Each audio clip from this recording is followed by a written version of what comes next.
નમસ્કાર, હું છું પરવીન પઠાણ અને ગુજરાતની વાત પ્રોગ્રામમાં તમારું સ્વાગત કરું છું. આજે આપણે આપણા આ પ્રોગ્રામમાં જાણીશું કે આપણા ગુજરાત રાજ્યમાં દિવસ દરમિયાન કઈ કઈ ઘટનાઓ બની છે અને કેવી રીતે બની છે, કયો છે સોશિયલ મીડિયાનો હોટ ટોપિક મુદ્દો. તે સમગ્ર જાણકારી વિસ્તારપૂર્વક આપણા આજના આ પ્રોગ્રામમાં આપણે નિહાળીશું. તો ચાલો જાણીએ અને નજર કરીએ શરૂઆતના મુખ્યના વિશેષ સમાચારો પર. પતિએ પત્ની બાળકનું ચપ્પુથી ગળું કાપી હત્યા કરી. માતા પિતા પર ઘાતકી હુમલા બાદ પોતે પણ આપઘાતનો પ્રયાસ કર્યો. માતા પિતા અને આરોપીની હાલત ગંભીર. તો બીજી બાજુ ભર શિયાળે ચોમાસા જેવો માહોલ સર્જાયો. સાબરકાંઠાના ખેડબ્રહ્મામાં કરાપડિયા, છોટાઉદેપુર, નર્મદા, તાપી, ડાંગમાં ઓરેન્જ એલર્ટ. મધ્ય ગુજરાતમાં હળવા વરસાદની સંભાવના. તો બીજી તરફ 31 ડિસેમ્બરની ઉજવણીને લઈ સુરત શહેર પોલીસ કમિશનરની પ્રેસ કોન્ફરન્સ. 31 ડિસેમ્બરને લઈને સુરત શહેરમાં પોલીસનો ચુસ્ત બંદોબસ્ત ગોઠવાશે. તો બીજી તરફ સુરતીઓની યાદોમાં પૂર્વ પીએમ મનમોહન સિંહ 2009માં સુરતમાં સભા સંબોધી હતી.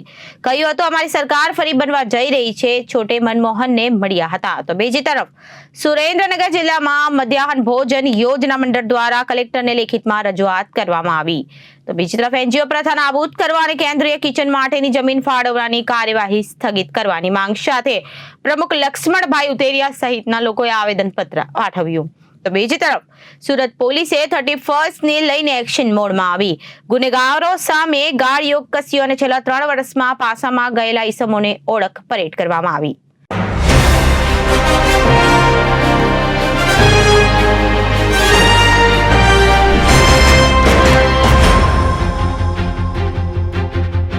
હવે જોઈએ સમાચારો વિગતવાર. સુરતના સરથાણામાં એક દીકરાએ સમગ્ર પરિવાર પર ઘાતકી હુમલો કર્યો છે. સ્મિત જીવાણી નામના યુવકે પત્ની બાળકનું ચપ્પુથી ગળું કાપી હત્યા કરી નાખી હતી. માતા પિતાને પણ ચપ્પુના ઘા માર્યા. ઘટનાને અંજામ આપ્યા બાદ તેને પોતે પણ ગળાના ભાગે ચપ્પુ મારી આત્મહત્યાનો પ્રયાસ કર્યો છે. હાલ તો માતા પિતાને હુમલો કરનાર સ્મિત હોસ્પિટલમાં સારવાર હેઠળ છે. સરથાણા પોલીસે ઘટના સ્થળે પહોંચી મૃતદેહને પોસ્ટમોર્ટમ અર્થે સ્મીમેર હોસ્પિટલ ખસેડ્યા છે. ઉલ્લેખનીય છે કે પારિવારિક મનદુખના કારણે ઘરમાં ઝઘડો ચાલતો હતો, જેને લઈને આ કરુણ ઘટના બની હોવાનું ચર્ચા રહ્યું છે.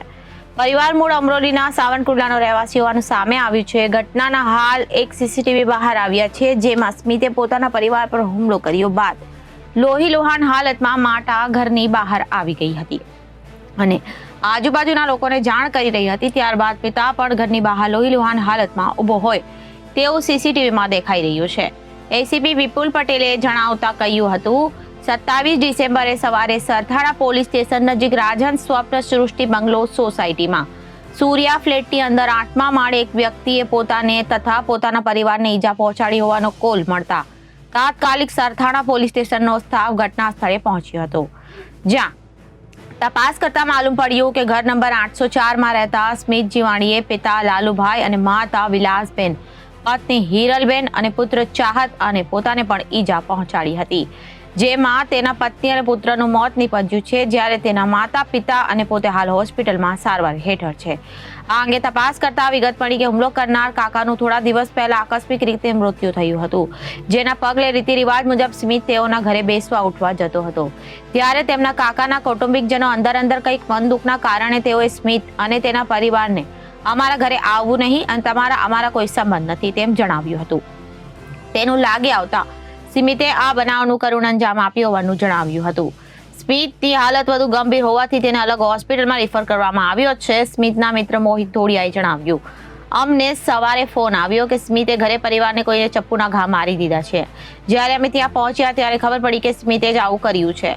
પહેલા તેના દીકરા અને તેની પત્નીને ચપ્પુના ઘા મારી મોતને ઘાટ ઉતાર્યા બાદ સ્મિતે તેના મમ્મી પપ્પાને પણ ચપ્પુ માર્યા હતું, જે બાદ પોતે પણ ચપ્પુ મારી અને પોતાને ઈજા પહોંચાડી હતી.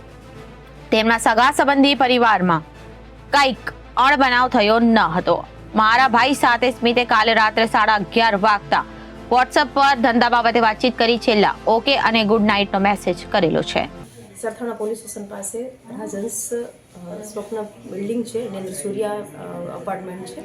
એની અંદર સ્મિત લાગુભાઈ જીવાણી નામના શખ્સે એના માતા પિતાને ગળાના ભાગે ઈજા પહોંચાડેલ છે, જેઓ સારવાર હેઠળ છે, અને એની પત્ની અને એનું 4 વર્ષનું બાળક છે એને ગળાના ભાગે ઈજા પહોંચાડીને મોત નિપજાવેલ છે, અને પોતાની જાતને પણ બંને હાથની નસો અને ગળાના ભાગે ઈજા પહોંચાડશે તે પણ સારવાર હેઠળ છે. બનાવનું કારણ તેમની માતા જે ભાનમાં છે ત્યારે એ જણાવે છે કે 4-5 દિવસ પહેલાં સ્મિતના મોટા બાપુનું કુદરતી મરણ થયેલું હતું. ત્યાં લોકો બેસવા જતા હતા અને ગઈકાલે હવે તમે અહીંયા અમારા ઘરે ના આવતા અને એ બાબતે સામાન્ય પરિવારજનોને બોલાચાલી થઈ અને હવે સ્મિતને લાગી આવ્યું કે હવે આપણું કોઈ નથી. એમના માતાના કહેવા મુજબ મારતી વખતે પણ હવે આપણું કોઈ નથી, હું એકલો થઈ ગયો, હવે આપણું કોઈ નથી, હું એકલો થઈ ગયો, આવું કહી અને તમામને ઈજા પહોંચાડે છે ને 2 જણને મોત નિપજાવેલ છે. કયા વ્યવસાય સાથે સંકળાયેલો હતો? સ્મિત જે છે ઓનલાઈનનો બિઝનેસ કરે છે એવું મને માતાએ જણાવેલ છે. ઉત્તર પશ્ચિમ મધ્યપ્રદેશ પર સર્જાયેલી સાયક્લોનિક સર્ક્યુલેશન સિસ્ટમ અને વેસ્ટર્ન ડિસ્ટર્બન્સને કારણે ભર શિયાળે અષાઢના ઊંધાણ હવામાન વિભાગે વ્યક્ત કર્યા છે. ત્યારે ગત રાત્રે રાજ્યના અનેક જિલ્લાઓમાં વરસાદ નોંધાયો છે. સાબરકાંઠા, ખેડ, બ્રહ્મામાં તો કમોસમી વરસાદની સાથે કરાપડ પડ્યા હતા. જ્યારે અંબાજી, નડિયાદ, અરવલ્લી સહિતના અનેક જિલ્લાઓમાં હળવાથી મધ્યમ વરસાદ નોંધાયો છે. હવામાન વિભાગ દ્વારા આજે અને આવતીકાલે એટલે કે 27 અને 28 ડિસેમ્બરે 2 દિવસ હજુ પણ રાજ્યમાં ગાજવીજ સાથે કમોસમી વરસાદના રાઉન્ડની આગાહી કરાઈ છે. ત્યારે આજે 27 ડિસેમ્બર છોટાઉદેપુર, નર્મદા, તાપી, ડાંગમાં સાથે 30 થી 40 કિલોમીટર પ્રતિ કલાકની ઝડપે પવન ફૂંકાવા સાથે બરફના કરા વરસી શકે છે. અહીં વીજળીના ચમકારાનું ઓરેન્જ એલર્ટ પણ આપવામાં આવ્યું છે. ગાંધીનગર, વડોદરા અને દાહોદ સહિતના જિલ્લામાં વરસાદની આગાહી હવામાન વિભાગની સવારે 10 વાગ્યાની આગાહી મુજબ આગામી 3 કલાકે એટલે બપોરના 1 વાગ્યા સુધીમાં રાજ્યના વિવિધ જિલ્લાઓમાં હળવાથી મધ્યમ વરસાદની શક્યતાઓ છે. આ સાથે જે વરસાદની સંભાવના છે અને જે વિસ્તારમાં ત્યાં વાદળોની ગર્જના પણ અનુભવાશે અને મધ્યમ ગતિએ પવન ફૂંકાવાની સંભાવના છે. હવામાન વિભાગની આગાહી મુજબ સવારના 10 વાગ્યાના ફોરકાસ્ટ મુજબ સાબરકાંઠા, અરવલ્લી, મહીસાગર, ગાંધીનગર, ખેડા, આણંદ, વડોદરા, પંચમહાલ, દાહોદમાં હળવાથી મધ્યમ વરસાદ વરસી શકે છે. આ ઉપરાંત ઉત્તર, મધ્ય અને દક્ષિણ ગુજરાતના ભાગોમાં ધુમ્મસ છવાયેલું રહેશે. સાબરકાંઠાના ખેડા, બ્રહ્મામાં કરાપડિયા. સાબરકાંઠામાં રાત્રિ દરમિયાન ગાજવીજ સાથે વરસાદ નોંધાયો હતો. જ્યારે ખેડા, બ્રહ્માના દામવાસમાં તો બરફના કરા પડ્યા હતા. 8 માંથી 4 તાલુકામાં કમોસમી વરસાદ નોંધાતા વરિયાળી અને બટાકાના પાકને નુકસાન થવાની શક્યતાઓ છે. ત્યારે અરવલ્લીના માલપુર અને મેઘરજમાં પણ રાત્રે કમોસમી વરસાદ નોંધાયો હતો. જ્યારે ઉભરાણ, સુલપાણેશ્વર વિસ્તારમાં ધોધમાર વરસાદના અને ભિલોડા, મોડાસાના ટીટોઈ સહિત ગ્રામ્ય વિસ્તારોમાં વરસાદી ઝાપટા પડ્યા હતા. માવઠાના પગલે ઘઉં, ચણા, જીરું, બટાકા, રાયડાના પાકમાં નુકસાનની ભીતિ સેવાઈ રહી છે. હવામાન વિભાગની આગાહી મુજબ ગત સાંજથી જ મધ્ય ગુજરાત સહિત રાજ્યના વિવિધ જિલ્લાઓના વાતાવરણમાં પલટો આવ્યો છે. આસપાસના વિસ્તારમાં હળવા વરસાદી ઝાપટા પણ પડ્યા હતા. હવામાન વિભાગની આગાહી મુજબ આજે અમદાવાદ, ગાંધીનગર, ખેડા, અરવલ્લી, આણંદ, પંચમહાલ, દાહોદ અને સાબરકાંઠામાં આજે હળવો વરસાદ વરસી શકે છે. આ ઉપરાંત છોટાઉદેપુર, નર્મદા, તાપી, ડાંગમાં ગાજવીજ સાથે 30 થી 40 કિલોમીટર પ્રતિ કલાકની ઝડપે પવન ફૂંકાવા સાથે ક્યાંક વરસાદ તો ક્યાંક કરા પડવાની પણ સંભાવના છે. નડિયાદ સહિત સમગ્ર જિલ્લામાં વાદળછાયા વાતાવરણ વચ્ચે આહલાદક ઠંડીનો માહોલ જોવા મળ્યો હતો. આ સાથે જ શુક્રવારે વહેલી સવારે ઝરમર વરસાદ પણ જોવા મળ્યો. રાજ્યમાં માવઠાની આગાહીને લઈ વાતાવરણ પણ બદલાયું છે. આજે શુક્રવારે નડિયાદ સહિત સમગ્ર જિલ્લામાં વાદળછાયા વાતાવરણ વચ્ચે આહલાદક ઠંડીનો માહોલ પણ જોવા મળ્યો છે. હવામાન વિભાગની આગાહીના પગલે દાંતા તાલુકાના અનેક ગામોમાં કમોસમી વરસાદ વરસ્યો છે અને આજે પણ વહેલી સવારથી દાંતા તાલુકામાં વાતાવરણમાં પલટો આવ્યો છે. ગઈકાલે રાત્રિના સમયે અંબાજી, દાંતા સહિત અનેક વિસ્તારોમાં વરસાદ વરસ્યો હતો. ભર શિયાળે કમોસમી વરસાદ વરસતા વાતાવરણમાં ઠંડક વધી અને કમોસમી વરસાદ વરસતા ખેડૂતોમાં પણ ચિંતાનો વધારો થયો છે. આજે પણ દાંતા તાલુકામાં વાદળછાયું વાતાવરણ જોવા મળી રહ્યું છે.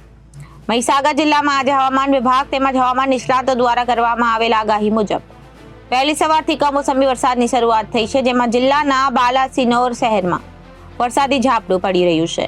ત્યારે જિલ્લાના લુણાવાડા ગ્રામ પંથક, ધામોદ, લાલસર સહિતના ગામોમાં હળવા છાંટા પડ્યા હતા. તેવી જ રીતે ખાનપુર પંથકમાં પણ હળવા છાંટા પડ્યા છે અને આમ જિલ્લાના 6 તાલુકામાંથી 3 તાલુકામાં આજે વહેલી સવારથી કમોસમી વરસાદ પડ્યો છે.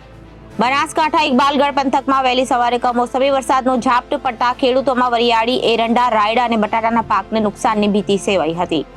ત્યારે ગાંધીનગરના મોટાભાગના વિસ્તારોમાં વિઝિબિલિટી ઘટી જતા વાહન ચાલકોને ભારે મુશ્કેલીઓનો સામનો કરવો પડી રહ્યો છે. મોટાભાગના જિલ્લાઓમાં ગાઢ ધુમ્મસ. અમદાવાદમાં 26 ડિસેમ્બરની રાત્રિ દરમિયાન અનેક વિસ્તારોમાં છૂટાછવાયા વરસાદ વરસતા ઠંડીનું પ્રમાણ ઓછું રહ્યું હતું. ત્યારે નવા ફોરકાસ્ટમાં હજુ પણ સવારના 10 વાગ્યા સુધીમાં મધ્ય ગુજરાતના ભાગોમાં હળવા વરસાદની શક્યતાઓ સાથે આ સાથે જ વહેલી સવારથી જ રાજ્યના મોટાભાગના જિલ્લાઓમાં ગાઢ ધુમ્મસ છવાયેલું છે. તેનું મુખ્ય કારણ છે કે બંગાળની ખાડી તરફ જો ભેજ આવી રહ્યા છે તો તેને સાયક્લોનિક સર્ક્યુલેશન સિસ્ટમ અને વેસ્ટર્ન ડિસ્ટર્બન્સ એમ 2 સિસ્ટમ ગુજરાત ઉપર સ્થાયી કરી રહ્યા છે, જેના કારણે ગાઢ ધુમ્મસ છવાયેલું છે અને આ સ્થિતિ યથાવત રહેવાની શક્યતાઓ છે. ત્યારબાદ ધીમે ધીમે ધુમ્મસનું પ્રમાણ ઘટશે. 31 ડિસેમ્બરની ઉજવણીને લઈ સુરત શહેર પોલીસ કમિશનરની પ્રેસ કોન્ફરન્સ જારી છે. 31 ડિસેમ્બરને લઈ સુરત શહેરમાં પોલીસનો ચુસ્ત દુરુસ્ત બંદોબસ્ત ગોઠવાશે. 4000 જેટલા પોલીસ કર્મચારીઓ બંદોબસ્ત શહેરમાં ગોઠવાશે અને લોકોને પણ પોલીસ કમિશનર દ્વારા અપીલ કરવામાં આવી છે. 31 ડિસેમ્બરની ઉજવણીને લઈ સુરત શહેર પોલીસ કમિશનરની પ્રેસ કોન્ફરન્સ. 31 ડિસેમ્બરને લઈ સુરત શહેરમાં પોલીસનો ચુસ્ત બંદોબસ્ત ગોઠવાશે. 4000 જેટલા પોલીસ કર્મચારીઓ બંદોબસ્ત શહેરમાં ગોઠવાશે અને લોકોને પણ પોલીસ કમિશનર દ્વારા અપીલ કરવામાં આવી. જાહેરમાં કોઈ પણ પ્રકારના ફટાકડા ફોડવા પર પ્રતિબંધ મૂકવામાં આવ્યો છે અને ફટાકડા ફોડવાના આયોજન પર જગ્યા પર પોલીસ દ્વારા સીસીટીવી કેમેરા એક્સેસ માંગવામાં આવશે. નશીલા પદાર્થોનું વેચાણ ન થાય તે માટે પોલીસ દ્વારા તમામ જગ્યાઓ પર નજર રાખવામાં આવશે. એન્ટી નાર્કોટિક્સ ડ્રગ્સ ડિટેક્ટ દ્વારા લોકોને તપાસ કરવામાં આવશે અને 31મી ઉજવણી કરીને જલ્દી ઘરે પહોંચે તેવી અપીલ કરવામાં આવી છે.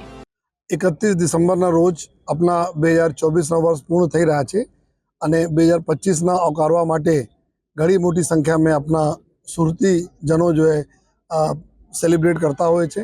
આપણા બહાર જો અમુક જો રોડ રસ્તાઓ અમુક વિસ્તારો પર જો સેલિબ્રેટ કરે છે, ખાસ કરીને આપણા ડુમસ રોડ, ગૌરવપથ, પાલ રાજાનવાલા ગૌરવપથ થઈ ગયા જોઈએ અને ઉધના મગદલ્લા રોડ થઈ ગયા જોઈએ. આ વિસ્તારોમાં જો લોકો મોટી સંખ્યામાં બહાર આવીને જો સેલિબ્રેટ કરે છે અને સાથોસાથ જો ડુમસ વિસ્તારમાં જો ઘણા બધા જો પાર્ટી પ્લોટો છે જો ફાર્મ હાઉસીસ છે ત્યાં પણ જો લોકો 13 જેટલા મંજૂરી માંગી છે જો અત્યાર સુધી આ પ્રક્રિયામાં છે જો આ સમગ્ર વ્યવસ્થા સારી રીતે થાય, લોકો એન્જોય કરે પરંતુ એવા કોઈ કૃત્ય નહીં કરે જેથી બીજા લોકોને તકલીફ પડે યા કાયદા વિરુદ્ધમાં હોય અથવા જો આપણે સુરતના નામ ખરાબ થાય આ પ્રકારના કોઈ કૃત્યો નહીં કરે. એના માટે સુરત શહેર પોલીસ તરફથી જો પિછલા 1 અઠવાડિયાથી અમે લોકો કાર્યવાહી ચાલુ કરી છે, જેમાં ખાસ કરીને જો કોઈ બી નશીલી ચીજોનું સેવન નહીં થાય એના માટે જો એન્ટી નાર્કોટિક્સ ડ્રગ્સના યુઝ કરવાના, બ્રીથ એનાલાઇઝરના અમે લોકો ગઈકાલે બધા જો શહેર કે અંદર જેટલા બી પોલ્યુશન વિસ્તારો છે એના બ્રીથ એનાલાઇઝરના ટેસ્ટિંગ કરીને આના બ્રીથ એનાલાઇઝર से બધા લોકોને ચેક કરવાના, વ્હીકલ નાકાબંધી કરીને વ્હીકલો ચેક કરવાના, કોઈ ઓવર સ્પીડિંગ નહીં કરે વ્હીકલ એના ચેકિંગ કરવાના જો અને સાથોસાથ જેટલા બી હોટલ્સ છે જ્યાં અમુક લોકો જો પાર્ટીના આયોજન કરતા હોય છે, અમુક હોટલ તરફ થાય છે જો પાર્ટી પ્લોટ તરફ થાય છે જો આ બધા લોકોને બોલાવીને જો આજથી જ પોલીસ અધિકારીઓ અમારે સૂચના આપશે કે કોઈ પણ પ્રકારના એવા વિધાઉટ પરમિશન એક તો કામ નહીં કરશે અને પરમિશન લઈને બી જેટલા મર્યાદાઓ નક્કી કરવામાં આવે છે આ જ મર્યાદામાં જો આ સેલિબ્રેશન થાય એના ઇન્શ્યોર કરે જો हमारा पुलिस जो अधिकारियों जवानों ગઈકાલથી જ જેટલા બી ફાર્મ હાઉસીસ છે આપણા ડુમસ બાજુ ખાસ કરીને या બીજી બાજુ જ્યાં અમારે પાસે લિસ્ટ છે આ લોકોને જો ઓનર્સને મળીને અવારનવાર ચેક કરવાની સૂચના આપવામાં આવી છે. જ્યાં પાર્ટી લોકો જો ઓર્ગેનાઇઝ કરવાના છે ત્યાં જો મંજૂરી માંગી છે એની વાત કરીએ છીએ. સાથોસાથ જો અમારે ડ્રોન કેમેરાઓનો અમે ઉપયોગ કરવાના છીએ જો પૂરા વિસ્તારમાં રેકી કરવા માટે ક્યાં કઈ પ્રકારના પ્રવૃત્તિ થઈ રહ્યા છે, ટ્રાફિકની પૂરી વ્યવસ્થાઓ જો કરવાના છીએ જો કે જેથી લોકોને તકલીફ નહીં પડે અને સારી રીતે લોકો આપણા ઘરે બી જઈ શકે.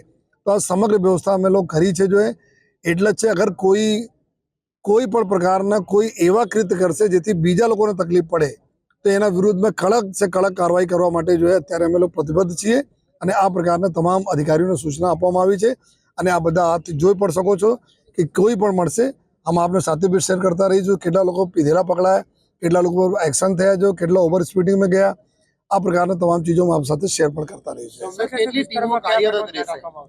हमारे टोटल जो અત્યારે અમારા બંદોબસ્ત એના માટે 4000 પોલીસના બંદોબસ્ત ડિપ્લોય અમે કરવાના છીએ જો તે દિવસ માટે જો અને 4 કંપની અમારે પાસે અત્યારે સ્થાયી એસઆરપી છે જો અને એસઆરપી બાકી જો ટીઆરબી અને આ બધા તે દિવસ માટે 31 માટે करीब हमारे 1100 मानसो ट्रैफिक में व्यवस्था જોવા માટે જો આ પૂરા જો અમે 3 મેઇન વિસ્તારો બતાવ્યા આપના જ્યાં જનરલી ટ્રેડિશનલી સુરતમાં લોકો સેલિબ્રેટ કરે છે, બહાર મોટી સંખ્યામાં નીકળે છે. આ વિસ્તારોમાં જો અમારા 1100 ટ્રાફિક પોલીસ રહેશે, ટીઆરબી અને પોલીસ મળાઈને રહેશે જો અને 4000 પોલીસ, 4 કંપની એસઆરપી અને તમામ 400 જેટલી સંખ્યામાં અમારા પીએસઆઈ, પીઆઈ અને સિનિયર અધિકારીઓ અમે લોકો રહીશ છે. અમારા સંવેદનશીલ વિસ્તારોમાં જનરલી અમે લોકો જો ભાગળ બાજુ વધારે આ પ્રકારના એક્ટિવિટી થતી નથી, પરંતુ ભાગળ में भी हमारा पूरा जो अधिकारियों सीनियर अधिकारियों डीसीपी અને પૂરી ટીમ ભાગળ બાજુ રહેશે જો લોકો ફટાકડા અમે લોકો જો જાહેરનામા અત્યારે અમુક કરી દીધા છે, અમુક થાય છે જ્યારે કે આપણા જાહેર રસ્તાઓ પર કોઈ ફટાકડા નહીં ફોડે. ફટાકડા ફોડવાથી ખબર છે કોઈ ફટાકા તિરછા મિર્ચા થઈ ગયા તો કોઈને મોટી ઇન્જરી કરી શકે છે, મોટી સંખ્યામાં લોકો રહે છે અને પછી જો એક બાઇક બેફામ ચલાવવા ઉપર જો બાઇક વ્હીકલ કોઈ પણ અગર ચલાવશે તો એના ઉપર અમે સીધે ગુના દાખલ કરવાના છીએ, ના કે ડિટેન કરવાના. ડિટેન તો થશે પરંતુ બેફામ રેશ ડ્રાઇવિંગના અમે સીધે આમાં બીએનએસમાં ગુના દાખલ કરી છે. ફિર આ જ રીતે કોઈ એકબીજાના ઉપર કોઈ બોટલો પાણી ન ફેંકે યા કોઈ વસ્તુ નહીં ફેંકે એના એક જાહેરનામા છે. જો કોઈ પણ પ્રકારના જાહેરમાં કેક કાપે, તલવાર ચક્કુ લઈને આ બધા એના ઉપર જો પૂરા સંપૂર્ણ જો કોઈ આ પ્રકારના કૃત્ય નહીં કરે એના માટે જો અને જો જાહેર જગ્યાઓ જેટલા છે ત્યાં હોસ્પિટલ છે, બીજા અમારા લોકો જે સિનિયર સિટીઝન રહે છે ત્યાં મોટી મોટી એકદમ માઇકો અને આ બધા નહીં વગાડે એના માટે જો અને એના સાથે જો જેટલા બી અમારા બીજા જો જાહેરનામા રૂટીનમાં હોય છે કે બિના પરમિશનનો કોઈ આ પ્રકારના જો ફાર્મ હાઉસ હોટલમાં નહીં જાય, કોઈ પાર્ટી કોઈ ઓર્ગેનાઇઝ નહીં કરે, આ પ્રકારના એના માટે જો અમે જાહેરનામા પણ પ્રસિદ્ધ કર્યા છીએ. મનમોહનસિંહનો સુરત સાથેનો સંબંધ જૂનો રહ્યો છે. મનમોહનસિંહે એમની રાજકીય કારકિર્દીમાં 5થી વધુ વાર સુરતની મુલાકાતે આવ્યા હતા. તેઓ પીવી નરસિંહ રાવ સરકારમાં નાણામંત્રી હતા. ત્યારે પ્રથમવાર 1995માં સુરતની મુલાકાતે આવ્યા હતા. એ પછી કેન્દ્રમાં અટલ બિહારી વાજપેયીના નેતૃત્વમાં ભાજપની સરકાર બની અને રાજ્યસભામાં વિપક્ષના નેતા તરીકે સુરત આવ્યા હતા. વર્ષ 2004માં યુપીએ સરકાર વડાપ્રધાન બન્યા અને 2009માં સુરત લોકસભા બેઠક કોંગ્રેસના ઉમેદવાર ધીરુભાઈ ગજેરાનો પ્રચાર કરવા કાપોદ્રા ખાતે ઝડકિયા કોલેજના મેદાનમાં સભા કરવા આવ્યા હતા. આ સભામાં મનમોહનસિંહે કહ્યું હતું કે કેન્દ્રમાં અમારી સરકાર વધુ મજબૂતાઈ સાથે ફરી બનવા જઈ રહી છે. 2009માં મનમોહનસિંહે ત્યારની તાજ હોટલમાં પત્રકાર પરિષદ યોજી હતી અને 2002માં વિધાનસભા ચૂંટણી વખતે તેઓ ચેમ્બરના નાનપુરા સમૃદ્ધિ હોલ ખાતે આવ્યા હતા. અહીં તેમણે ઇડલી અને સાંભર આરોગ્ય હતા. મનમોહનસિંહના અવતારમાં બાળક મળવા પહોંચ્યો હતો. વર્ષ 2009માં લોકસભાની ચૂંટણી માટે મનમોહનસિંહ સુરત મુલાકાતે આવ્યા ત્યારે એક બાળક મનમોહનસિંહના અવતારમાં જ તેમને એરપોર્ટ ખાતે મળવા પહોંચ્યો હતો. સત્યમ ગજેરા નામનો આ બાળક મનમોહનસિંહને પોતાના આદર્શ માને છે. સત્યમને બોલાવવાનું ઓછું અને કામ વધુ કરવું પસંદ છે. મનમોહનસિંહને મળવા આવેલા સત્યમ મનમોહનસિંહની જેમ સફેદ દાઢી, પાઘડી અને કોટ પહેરી પહોંચ્યો હતો. મનમોહનસિંહે પ્રેમપૂર્વક સત્યમને મળ્યા અને એના અભ્યાસ વિશે વિગત મેળવી. જીએસટી એક પ્રકારનું ટેક્સ ટેરિઝમ છે અને 2 ડિસેમ્બર 2017ના રોજ મનમોહનસિંહનો સુરતના ચુનિંદા ઉદ્યોગપતિ આગેવાનો સાથે સંવાદ યોજાયો, જેમાં પૂર્વ પ્રધાનમંત્રી મનમોહનસિંહે જણાવ્યું કે જીએસટીથી ટેક્સ ટેરિઝમ આવ્યું છે. ત્યારબાદ હોટલ તાજ ગેટવે ખાતે પત્રકાર પરિષદ સંબોધતા મોદી પર પ્રહાર કરતા જણાવ્યું હતું, જીએસટી એ સારો આઈડિયા છે. કોંગ્રેસ પાર્ટી તેમજ સપોર્ટ આપે છે. ભાજપ સરકાર જીએસટી યોગ્ય રીતે લાગુ કર્યું નથી. સુરતના કાપડ ઉદ્યોગને મોટું નુકસાન થયું છે. લૂમ્સના મશીનો ભંગારમાં વેચવા પડે છે અને કારીગરોની રોજી છીનવાઈ છે. જીએસટી એ એક પ્રકારનું ટેક્સ ટેરિઝમ. આ સંવાદમાં તેમણે જીએસટી નોટબંધીથી થઈ રહેલી મુશ્કેલીઓ વિશે ચર્ચા કરી હતી. આ ઉપરાંત તેમણે કેન્દ્રની મોદી સરકાર પર પ્રહાર પણ કર્યા હતા. 2002ની વિધાનસભા ચૂંટણીની આ વખતે નૈશદ દેસાઈને મંચ પર ચડતી વખતે મનમોહનસિંહે દેસાઈ આપકી નવસારી કોટન કોऑपरेटिव कैसी चल रही है. નિષેધ દેસાઈએ ઉત્તર આપ્યો, સર આપકે આશીર્વાદ से चल रही है. નૈશદ દેસાઈએ ત્યારે સુરત પશ્ચિમ વિધાનસભાના બેઠક કોંગ્રેસના ઉમેદવાર હતા. ત્યારે મનમોહનસિંહે તેમનો પ્રચાર કરવા આવ્યા હતા. 1995માં મનમોહનસિંહે કેન્દ્ર સરકારમાં નાણામંત્રી હતા ત્યારે ટીએ દેસાઈએ બનાવેલી Navsari cotton worker and cooperative સોસાયટીને મદદ કરવા આઈડીબીઆઈની વર્કર કોઓપરેટિવ સ્કીમ હેઠળ 1.50 કરોડ ફાળવ્યા હતા. આ મનમોહનસિંહની મદદથી મળેલા 1.50 કરોડ અમે આઈડીબીઆઈને પરત ચૂકવ્યા. તેમને ખબર પડી હતી કે તેમણે મંચ પર જતી વખતે देसाई आप जैसे लोगों को जाहिर जीवन में आना आइए, आप आ रहे हैं जाने की खुशी हुई. તેઓ એક દિવસ માટે સુરત રોકાયા હતા. નોટબંધી એ કઈ સમસ્યાનું સમાધાન નથી. 30 માર્ચ 2018ના રોજ મનમોહનસિંહ સુરતમાં બોલ્યા હતા કે નોટબંધી એ કોઈ સમસ્યા કા સમાધાન નહીં है. નોટબંધી બાદ 90% રૂપિયા પરત આવી ગયા છે. નોટબંધી ઇકોનોમી માટે કાળો દિવસ છે. નોટબંધીથી ગરીબો હેરાન થયા છે જ્યારે અમીરોના પૈસા વાઇટ થયા છે. ચીન હાલની ભારતની પરિસ્થિતિનો ફાયદો ઉઠાવી રહ્યો છે. જીએસટી અને નોટબંધીએ વેપારીઓમાં ડર ફેલાવ્યો છે. મનમોહનસિંહ 2002, 2017 અને 2022માં વિધાનસભાની ચૂંટણીમાં કોંગ્રેસના ઉમેદવારોના પ્રચાર માટે સુરત આવ્યા હતા. સુરેન્દ્રનગર જિલ્લામાં મધ્યાહન ભોજન યોજનાના મંડળ દ્વારા કલેક્ટરને લેખિતમાં રજૂઆત કરી એનજીઓના પ્રથા નાબૂદ કરવા અને કેન્દ્રીય કિચન માટેની જમીન ફાળવવાની કાર્યવાહી સ્થગિત કરવાની માંગ સાથે પ્રમુખ લક્ષ્મણભાઈ ઉતેરિયા સહિતના લોકોએ આવેદનપત્ર પાઠવ્યું અને રસોડાનું સંચાલન એક જ વ્યક્તિએ સંસ્થાને આપવાથી 3500 લોકોએ બેરોજગાર બનવાના ઓંધાણ કર્યા. સુરેન્દ્રનગર જિલ્લાના મધ્યાહન ભોજન યોજનાના કર્મચારી મંડળ દ્વારા કલેક્ટર કચેરીએ આવેદનપત્ર પાઠવ્યું હતું, જેમાં કર્મચારીઓને એનજીઓ પ્રથા નાબૂદ કરવા અને કેન્દ્રીય કિચન માટેની જમીન ફાળવવાની કાર્યવાહી સ્થગિત કરવા માંગ કરાઈ હતી.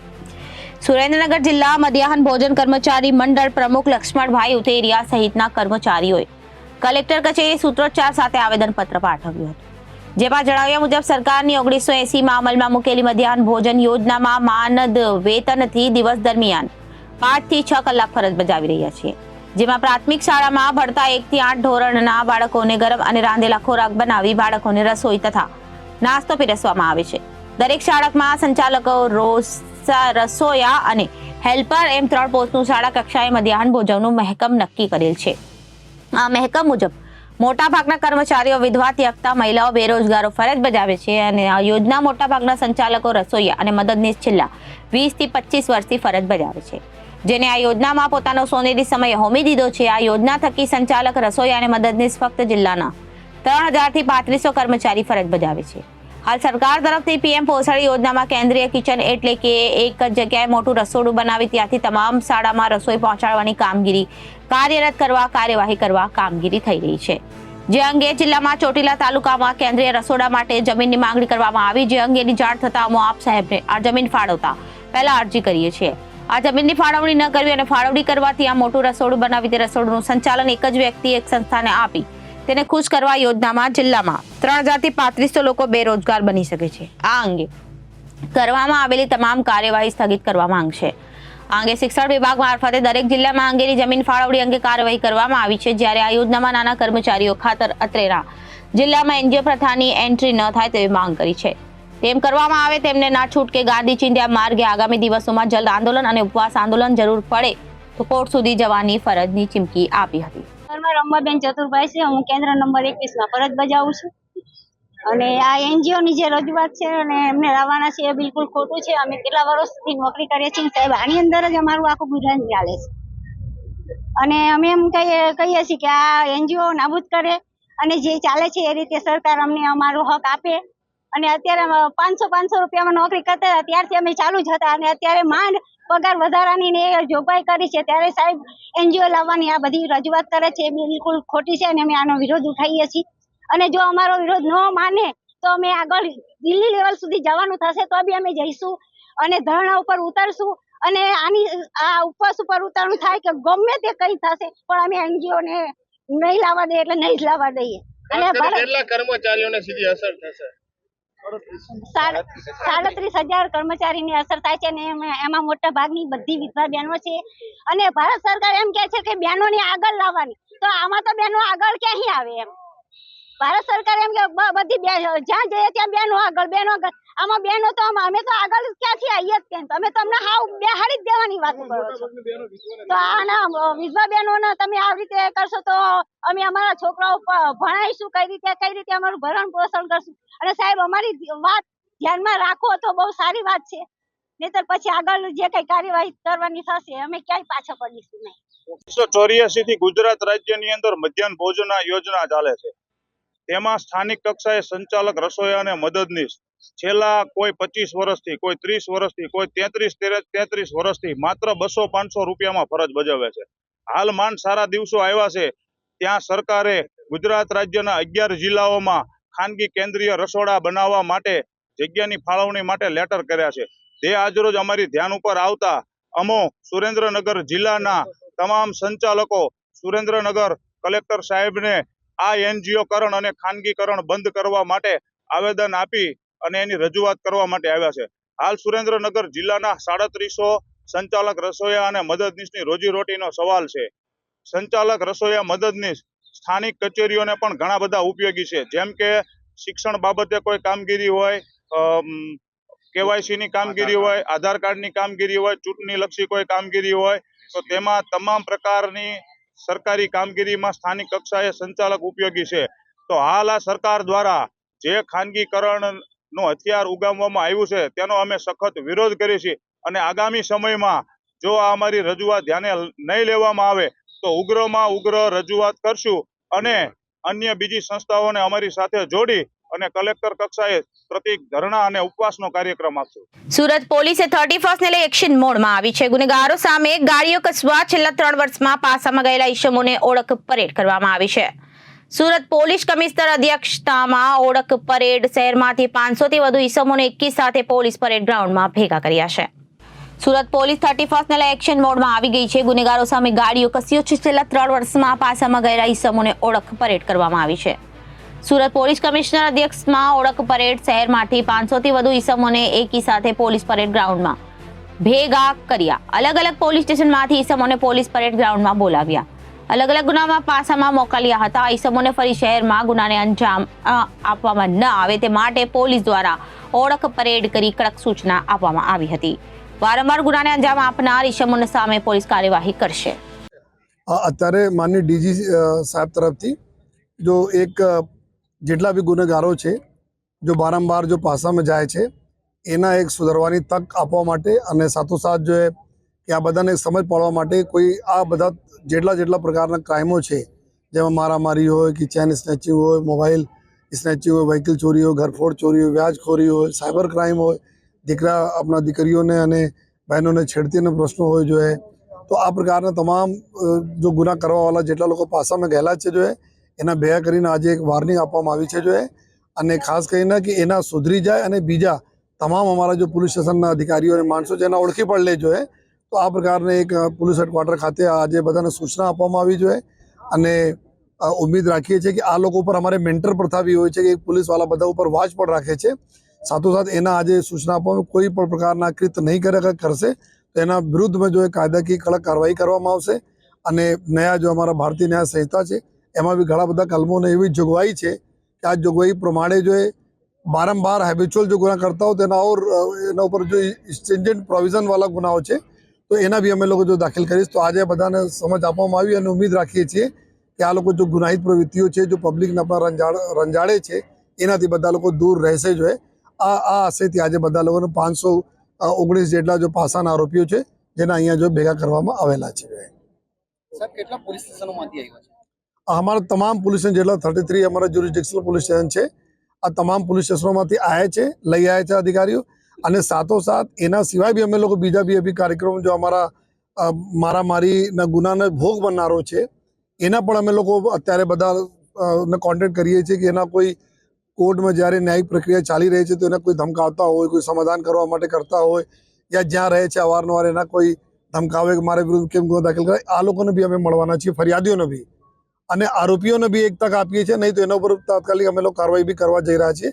તો 33 જો આપણા પોલીસ સ્ટેશન છે જ્યુરિસ્ડિક્શન આ તમામ આરોપીઓ છે, કુલ 519 જેટલા છે. હા અને એના અમારે કોઈ છેલ્લા 5 દિવસ આ કાર્યવાહી ચાલુ હતી. બધાના કાઉન્ટેક્ટ કરવા ઘણા બધા નજર બહાર છે, ઘણા બધા બહારના રાજ્યોના હતા જતા રહ્યા, ઘણા બધા બહાર છે. એના બી અમે લોકો બીજા તબક્કામાં કુલ 3 વર્ષના અમે લોકો લીધા છે કે છેલ્લા 3 વર્ષમાં જેટલા પાસામાં ગયા છે એના બધાનો અમે ટચ કરવાના છે. એના ભાગરૂપે પહેલા આજે એક જથ્થા થયા, બાકી લોકોને બી એક કાર્યવાહી ચાલુ છે. બધા લોકોને અમે આવનાર 10 દિવસમાં આ પાસાના આરોપીઓ કરવાના છે. મારામારી જો અમારા ફરિયાદીઓ છે જો બોડી ઓફેન્સીસને એના મળવાના છીએ અમે લોકો જોઈએ જેથી એના મોરલ બૂસ્ટઅપ રહે અને કોન્ફિડન્સ બિલ્ડિંગ મેજર તરીકે પણ જોઈએ કે જેથી એના ન્યાયિક પ્રક્રિયા તક અમે લોકો એના પૂરા સાથે છીએ આ એના સાથે ફીલ આપવાના માટે. તો અત્યારે ગુજરાતની વાતમાં વિરામ લઈએ. વધુ સમાચારો જોવા માટે જોતા રહો જનાદેશ ન્યૂઝ. નમસ્કાર.